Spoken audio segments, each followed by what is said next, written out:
So without further ado, I'd like to introduce Lisanne Renner. She has been a friend of the Montclair History Center for quite a long time, and I think we've got like kindred spirits in that we both are firmly rooted in wanting to find the history of this community. She's been an Oakcroft resident for 25 years. She is the historian and co-founder of Friend of Anderson Park. She has a master's in historic preservation, and she's got a wonderful, supportive husband, I'm supposed to say, right? There we go. Yay! So I'd like to turn this over to Lisanne because she has an amazing amount of research on this little community in Montclair that she'd like to share with you. Thank you. Thanks so much. Thank you again for coming out on a night like tonight. That you get a gold star for that. So this is our neighborhood, or I know we don't all live in this neighborhood, but Edgemont, Godfrey, Princeton, Carteret, Oakcroft Avenue, parts of Brookfield Road, and parts of North Mountain Avenue are all part of what is now being called the Oakcroft District. And the neighborhood is 113 years old now. And its creation, what makes it unusual and not like every other historic neighborhood in Montclair, is that it has a direct connection to Anderson Park. It was created with the park in mind and with the concepts of direct links to the park in mind. So that makes it a little unique, and it's also now one of the 7 areas in town that are being considered by the township for historic residential designation, and 2 of those neighborhoods are being surveyed this year, and this is one of them. So let's get started. We have this fellow to thank for Oakcroft. This is Aaron W. Godfrey, and he's the developer of the Oakcroft development that includes most of those streets I mentioned earlier, with the exception of Brookfield and North Mountain Avenue. He left Princeton University before he received his degree and went off and tried his hand at silver mining in Mexico, but that didn't work out really well for him. So then he went into journalism. He was a newspaper journalist in Newark and Philadelphia for a while. And then he sold life insurance at some point. And then after selling the life insurance, we're not quite sure how he made this decision, but when he was 33 years old, he decided he was going to try his hand at real estate development.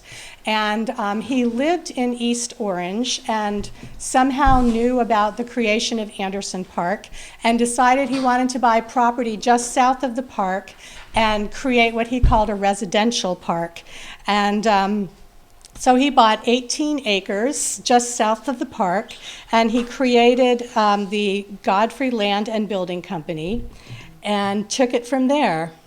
So the park, Anderson Park, opened in 1905, and Aaron Godfrey started buying property in 1906. And he saw this as an opportunity to piggyback on the park in terms of his marketing. He called it a residential park. He talked about how it was an extension of Anderson Park. His exact quote in his sales brochure was that his development was a continuation of the park, and a residential park was his phrase. And this is one of the pages of the 1908 sales brochure for Oakcroft. And residential parks, it wasn't just a name that Aaron Godfrey cooked up. This was a development trend at the time around the turn of the century. And residence parks were essentially early models of suburbia. So they were a direct response to industrialization in the United States and to overcrowded cities. And they had development restrictions, such things as setbacks, house setbacks from from streets, which sort of set the stage for some city zoning and planning codes that would come in the future. And they would typically feature winding streets, sidewalks with curbs, cohesive architecture, homes set on garden lots that had light and air, and common green spaces. So the Oakcroft development had many of those features, not all of them though. So to get started with the development, if you look closely in the middle of this picture, you'll see a banner that was erected that says Oakcroft.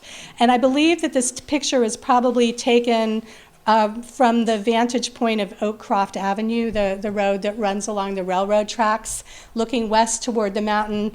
And in this picture, it looks as if not a single house has been built yet on Carteret.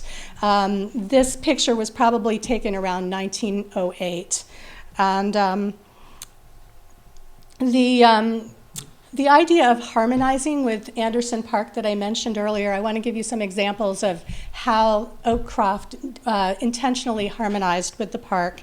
So Aaron Godfrey got together and worked with Olmsted, John Charles Olmsted, who was the landscape architect for Anderson Park. And I mean, they did this through letter. I don't think they sat down and had coffee. But they agreed that there would be well-built houses in this development. What Olmsted did not want was a lot of little kind of ticky-tacky houses with backyards facing the park so that people in the park would be seeing garbage cans and messy backyards and stuff. He really wanted to avoid that.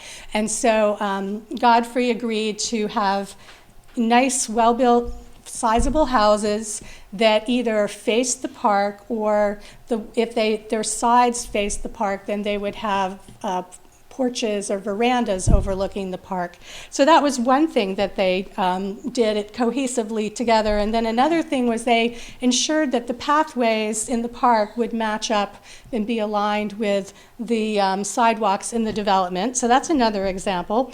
And then also the entire southern boundary of the park was determined between Aaron Godfrey, Olmsted, and the township. So they decided on how the Parkside Road, which defines the southern boundary, would be aligned. And there were several options that they considered and ultimately just came up with the one that goes straight across east-west. And one of the other things that occurred here was this, Anderson Park is an Essex County park. And one of the goals that Essex County has or had back at around the turn of the century in developing its park system was not just to develop nice parks, but to stimulate real estate development around those parks, because that created tax ratables. So this worked like a charm, basically, from Essex County's perspective. One of the things that Godfrey would tout in his real estate ads and his sales brochures was the proximity to the train station. If you live in the Oakcroft neighborhood, you know it's roughly about an 8-minute walk to the Upper Montclair train station. And Montclair was growing very quickly during this period because of its commuter trains. And Oakcroft became part of a nationwide transformation of open land to suburban development, which was a trend that began after the Civil War and continued well into the early 20th century as railroad service expanded rapidly. I mean, across the nation, particularly in the eastern seaboard, train lines would radiate from large metro areas, in this case New York City, making it possible for middle-class workers in congested cities like New York to move to outlying areas and create suburbs, as we have here with Oakcroft. So the intention of the developers was definitely to have people come from New York City, and he heavily advertised in the New York Times and the Brooklyn Daily Eagle and other newspapers in New York and Brooklyn to come out and buy these properties in Oakcroft. This advertisement is from 1909, and it features a house that's 14 Princeton Place. So again, these ads were marketing to white-collar, upper and middle-class professionals. Now, this is a map that shows Oakcroft before Aaron Godfrey came along. And what I find interesting about this, if you look at the map immediately south of the park, you can see that there's a subdivision laid out, but not at all the way it is today. And that's because before Godfrey came along, there were one or two other developers that had bought property south of the park with their own intentions that never came to fruition. And Godfrey bought them out. But it also, this land at this time was not being farmed or anything like that. And it was mainly just accepting sort of drainage, water runoff from the mountain over here down all the way to Toneys Brook, which ran along the railroad. Here, this is Brookfield Road, and let me go back for a second. One of the things I wanted to point out here is you see that, again, before Oakcroft came along, there were already houses along North Mountain Avenue, and there were houses along Brookfield Road. So Brookfield Road and North Mountain Avenue predate the Godfrey development. This is a postcard of Brookfield Road looking west, probably from Edgemont Road, around 1911. And you can take this picture and go look, and these houses are all still pretty much look like they did a century ago. This is a newspaper article from March of 1907 in the Montclair Times, just announcing the beginning of construction for this new development. The newspaper called it a great improvement, described the houses as high-class residences. And here it says that there were going to be 100 homes. There wound up being, I think, about 80 in this one development in particular, but Godfrey carved 6 new streets, and he also channelized Toneys Brook, sending it underground.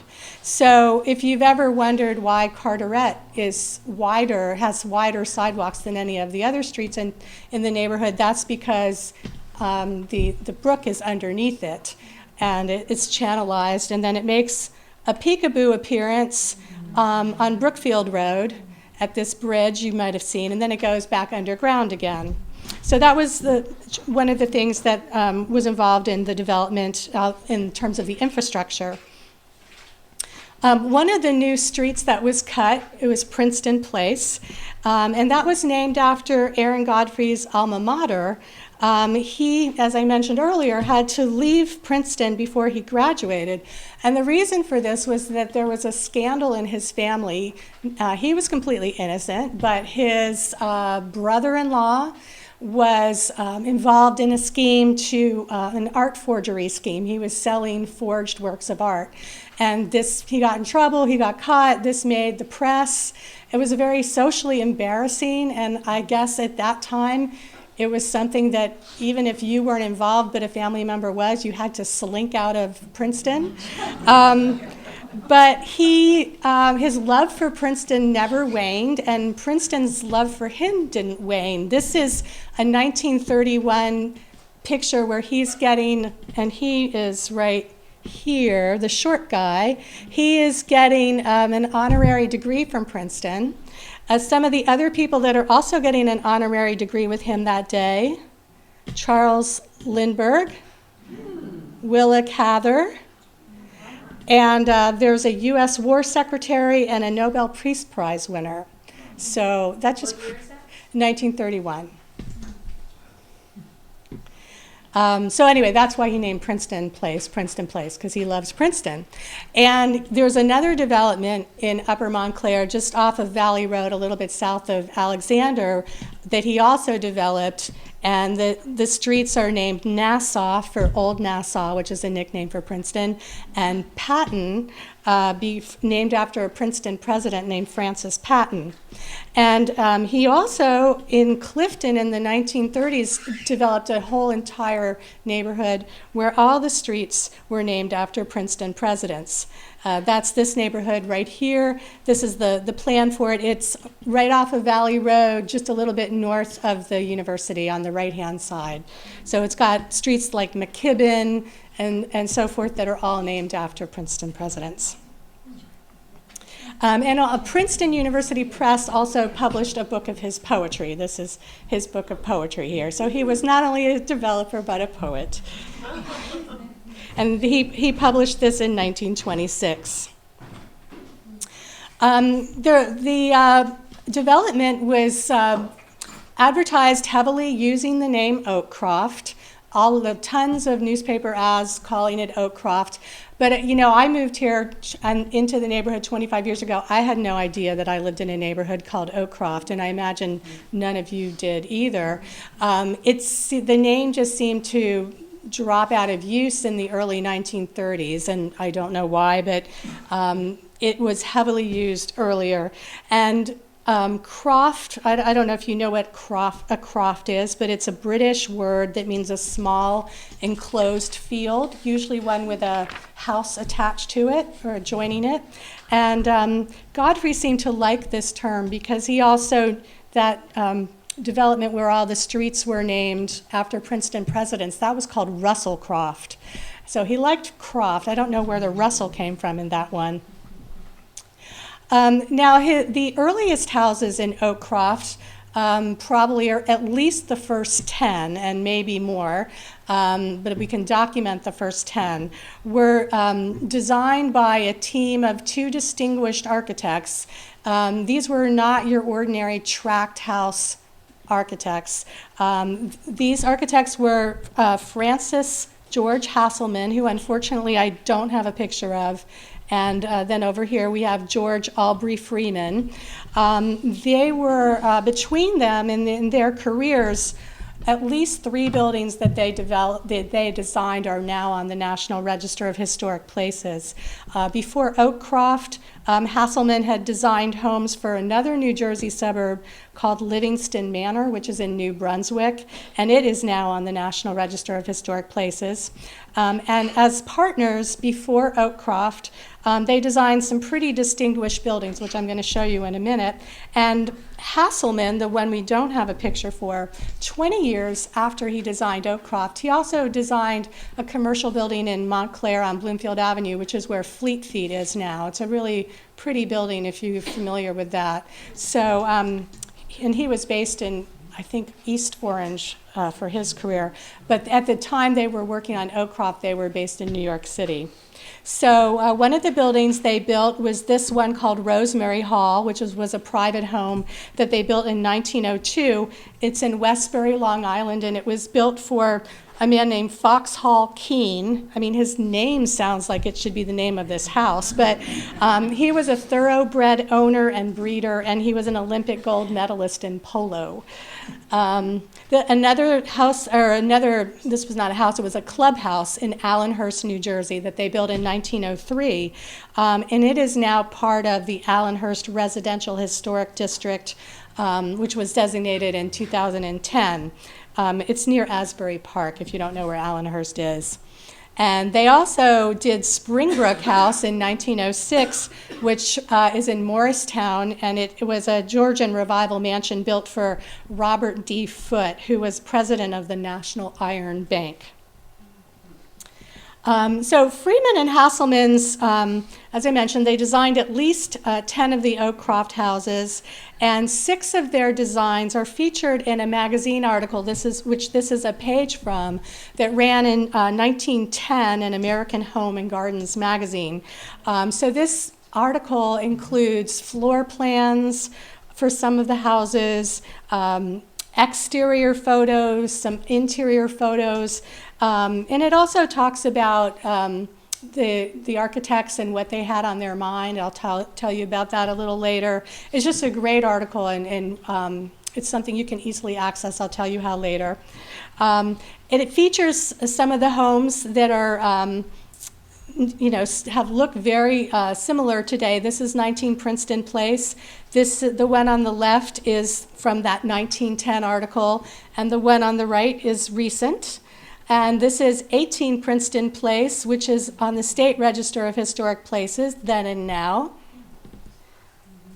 And this is 14 Princeton Place.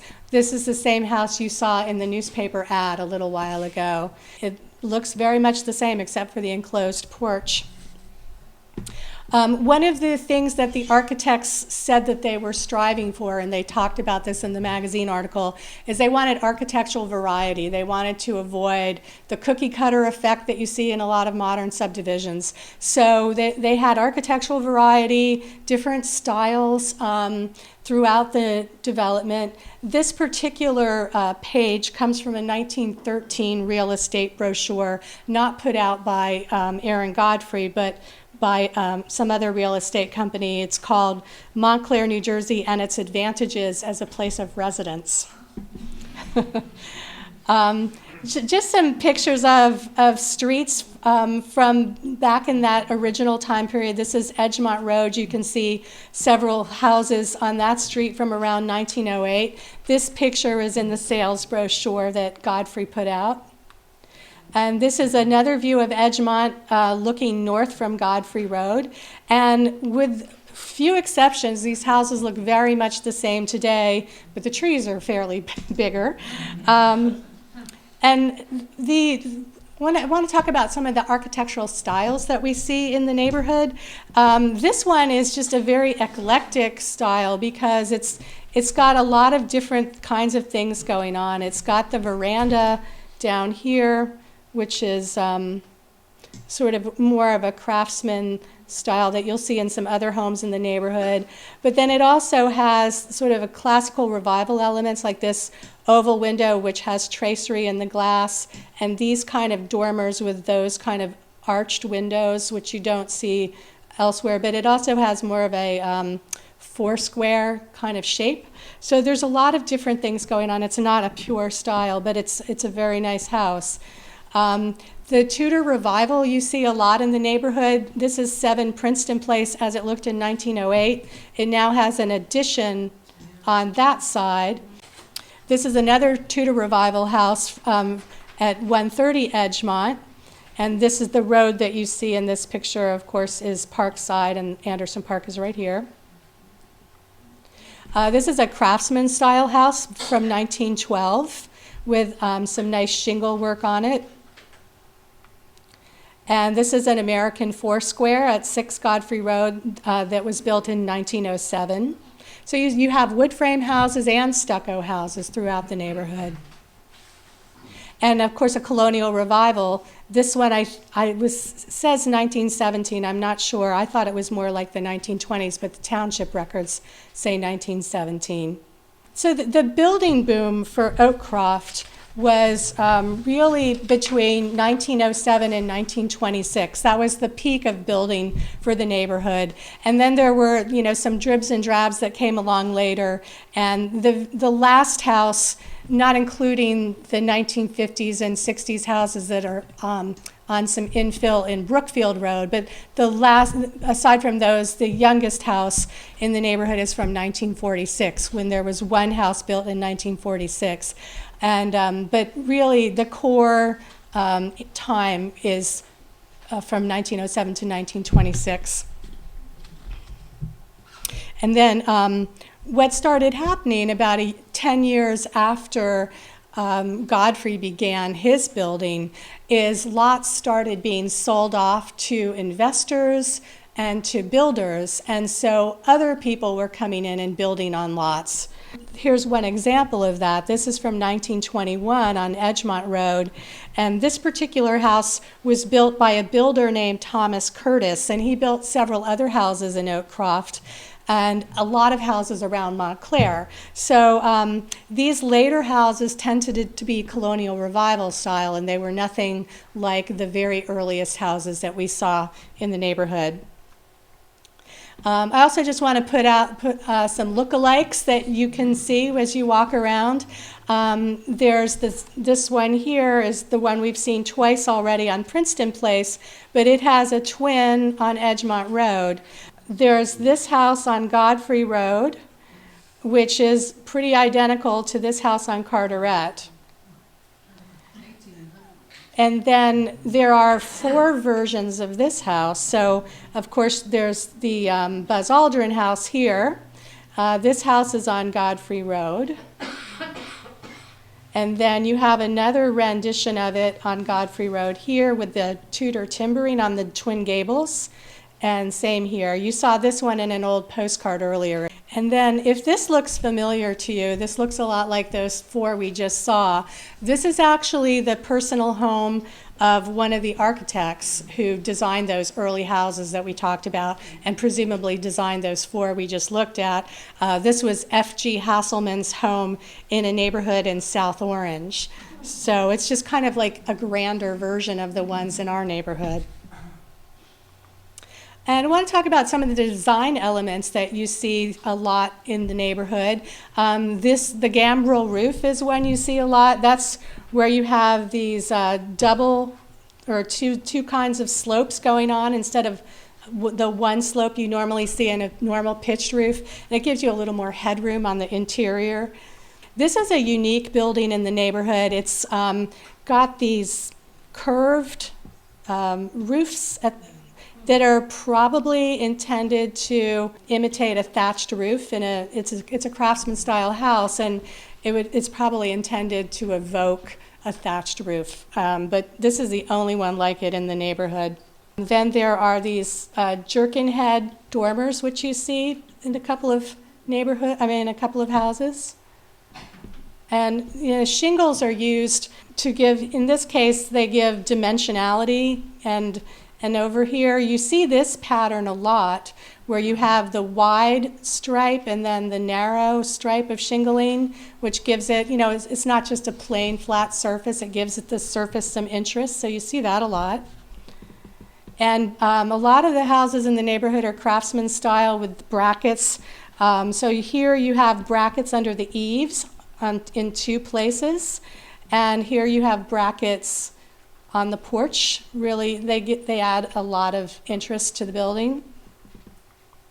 I personally love the attic windows because there's a huge variety of them in the neighborhood. There's the ones that look like eyebrows, and then there's various others. But this one I think is just really elaborate for an attic window. So they add a lot of interest as well. And then also you have the sidelights on, here and here is a really nice example of them. And we mentioned earlier the Tudor style, the Tudor Revival style. This one is just full of half timbering. And then a lot of the others have a smaller amount of it, but in, sort of areas like right above doors or elsewhere in gables and on sides of houses. So the half timbering shows up a lot. And then I think these are sweet. These are Inglenooks. They're on a few of the porches. This one I think is Edgemont Road. Usually Inglenooks are inside in a arts and crafts or a Craftsman style house on either side of a fireplace, but here they're on the porch, which is a nice spot. And then verandas are also common in a lot of these houses. And, particularly in a time before air conditioning, you would really appreciate the veranda. At night you could go out and have a cool spot. And, for those of us who still don't have air conditioning, I think you probably would appreciate your veranda as well. So interiors of these houses were something that was discussed a lot in the marketing. So this photo is probably taken around 1909. This is 124 Edgemont Road. Well, this one comes from that American Homes and Gardens magazine article I told you about. And that article and also some of the advertising material talks about the oak woodwork, how it's superbly finished with oak woodwork, with beams on the ceilings, plate rails, fireplace mantles, built-in china cabinets, and those sorts of things. This particular house I've been in, and the woodwork is still there. It's unpainted, and it's just beautiful. It looks like you're walking into the house the day it was built. Some of the other interior amenities that were talked about in the marketing were having 2 baths, steam heat, gas and electric fixtures, hedging your bets, 2 or more fireplaces, And the verandas that I showed you earlier, those were also something that they were promoting. And another thing that some of these houses have are a call button on the dining room floor to call your servant, because a lot of these houses did have a helper living on the third floor. Like our house had one, which we could see in the census, usually an immigrant who was there because laundry and cooking were heavy-duty work back then. And so a lot of these houses had somebody living on the third floor to help do that. This particular house, 124 Edgemont Road, the first resident of it was someone named J.H. Walter Lemkow, and he was a sugar industry executive in New York City. This is 18 Princeton Place in 1909, and there you see the plate rail here with plates on it, and one of the nice fireplaces with the mantel. These houses were marketed, as I mentioned earlier, to appeal to middle and upper class residents, buyers, and this was one of the ads from 1909 that was a real estate ad trying to entice people to come out. It said, New York businessmen who, with their families, will provide desirable and agreeable neighbors, an important item to be considered in the selection of a permanent home. So, you know, they were going for some snob appeal.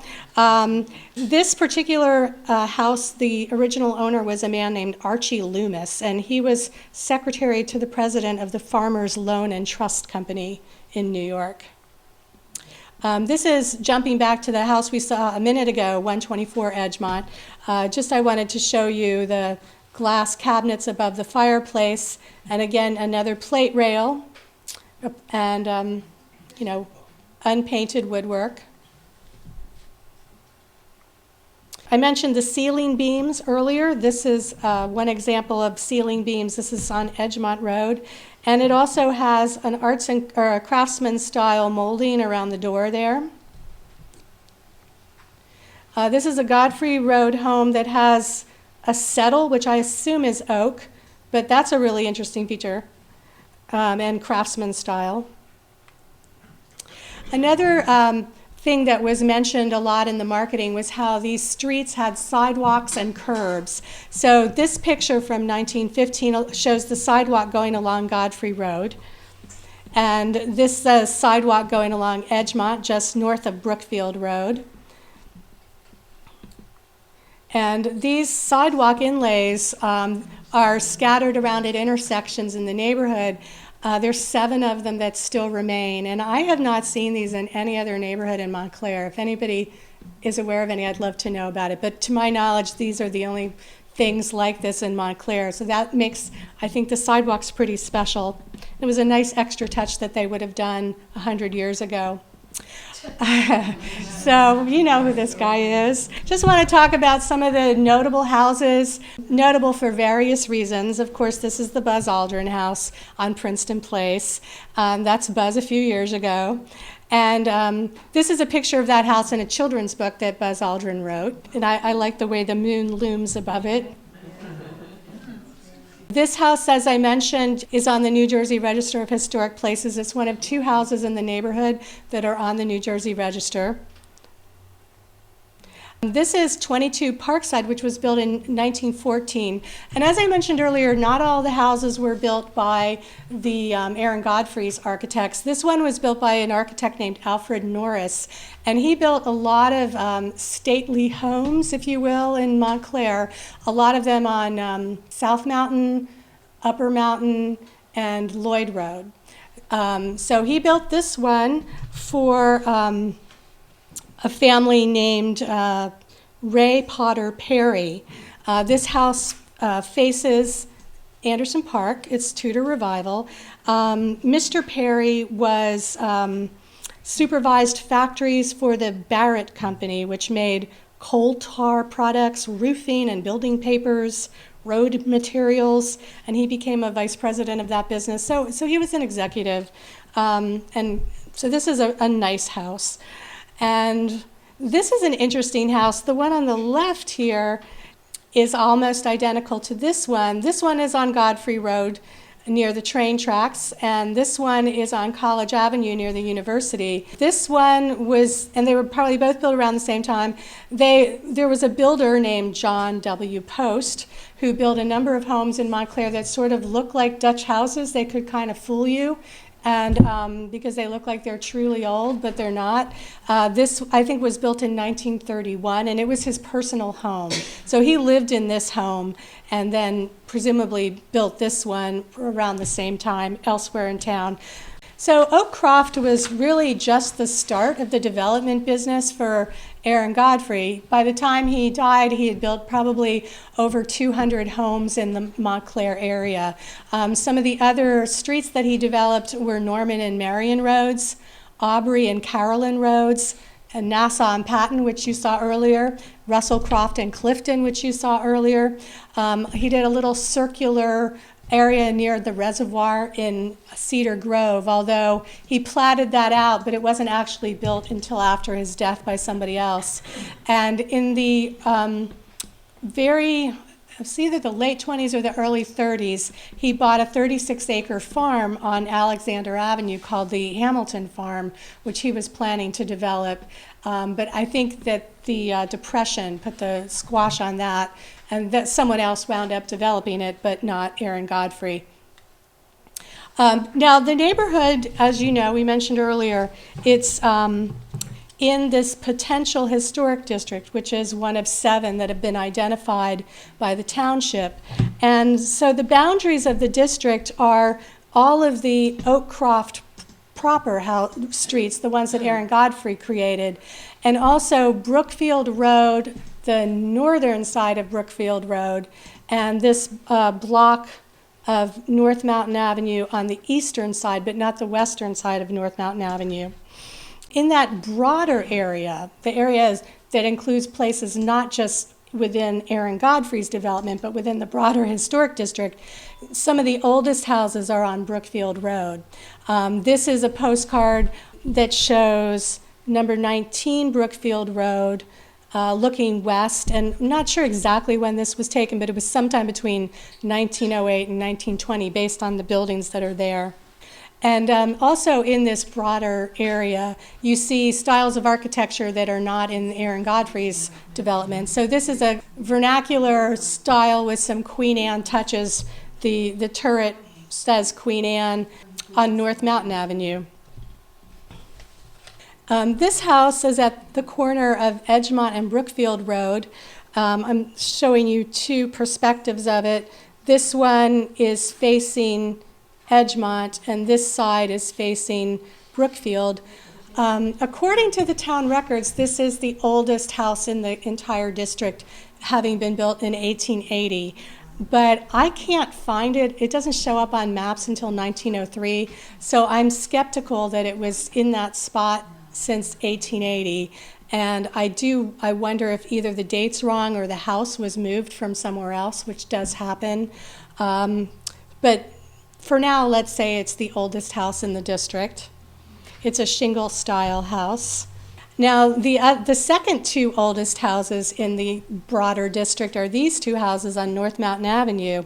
But they kind of have a trick up their sleeve. They were the oldest houses because they used to be on the property that's now Anderson Park. You can see them. This shows the backs of them here, and facing what's North Mountain Avenue now.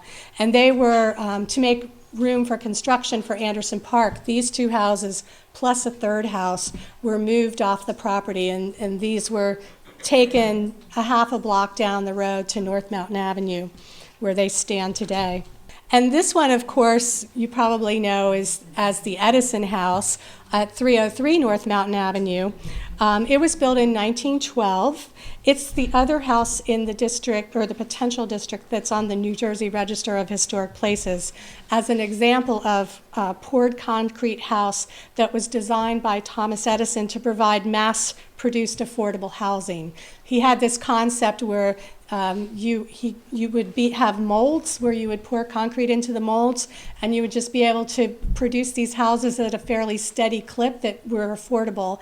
And there are neighborhoods where there's a fair amount of these houses in other towns, but it never really took off because it wasn't really as practical as he had hoped.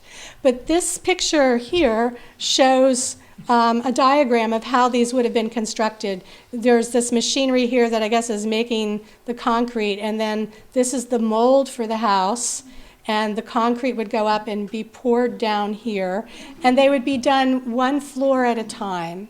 And this is the house on North Mountain Avenue under construction. There's a worker right up there, if you can see him. So I just think I love the fact that you can see this under construction. You can see how the mold, those are probably boards as part of the mold. And the reason it's in the historic records, it's called the Lambie House rather than the Edison House. And that's because the owner of the property was a man named Frank Lambie, and he was in partnership with Edison to build these houses. He had a company that designed and built the molds to make these houses called the Lambie Concrete House Corporation, and also the New York Steel Form Company. So he was instrumental in building these, and he happened to own this piece of property. And there is another version of this concrete house in Montclair at 420 Valley Road, which is just north of Watchung Avenue. So Montclair gets to have two of these houses. This is an interior photo of that house, and I wanted you to point out that the stairs are poured concrete. Those are not wooden stairs, and the fireplace is also poured concrete. And this was just renovated a few years ago by the person who lives there, who is an architect. This is another interesting house I wanted to point out. This is the house that is the youngest house in the district, not counting the 1950s house on Brookfield Road. This is interesting for several reasons. Number one, it was designed by an architect named Arthur Ramhurst, who designed several other notable buildings in town, including Bradner's Pharmacy, which is in Watchung Plaza. He designed Chambre Amuna on Park Street. And if you've ever been in the Mount Hebron Cemetery, there's a wonderful bell tower there, which he designed. And then the other interesting thing about this property is before that house was built in 1946, there were two houses. So these two houses that you see right here were on the site of where that house is now. And they faced the street, they faced North Mountain Avenue. And one of them housed a school called, for about 10 years, between 1914 and 1922, called the Fairhope Organic School. And this was a nationwide movement that started in Fairhope, Alabama, by a woman whose name is escaping me right now. But it was considered a very progressive, kind of free to be you and me sort of school, no tests, very free form, probably a kindred spirit with John Dewey. So anyway, this school operated out of one of these two houses right here. Sometimes the kids would go in the park and do Shakespeare, I'm told. So we don't know what happened to those houses. They were lost. They didn't show up on maps long before that other house was built. But it's a nice little backstory, I think. I'm just showing this picture because I want to give you a sense. This is Princeton Place, looking north from Godfrey Road, at how much these houses are still the same over a century. They really have not changed very much at all. And similarly on Edgemont Road, this house has been renovated and is different. But otherwise, most of these houses are very similar. Most of these streets look very much like they would have 100 years ago today. They still have a high degree of architectural integrity, and they reflect Aaron Godfrey's vision, I think, pretty strongly.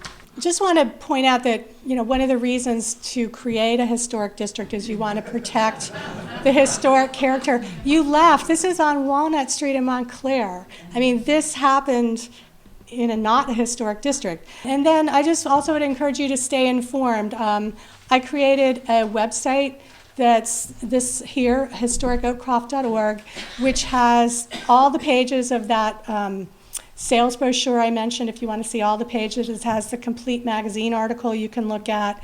It has a history that I've written of the neighborhood that's longer than what I've told you today. So you might want to take a look at that. And there's also a Facebook page, of course, and this is my email if you have any Oakcroft questions.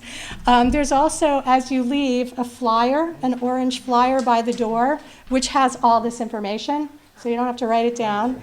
And there's also a Xerox copy on the table by the door of a newspaper article from the Montclair Local written about 1.5 years ago, just about the whole historic designation process and the fact that it's happening. So you might want to look at that just for a short overview of what's going on.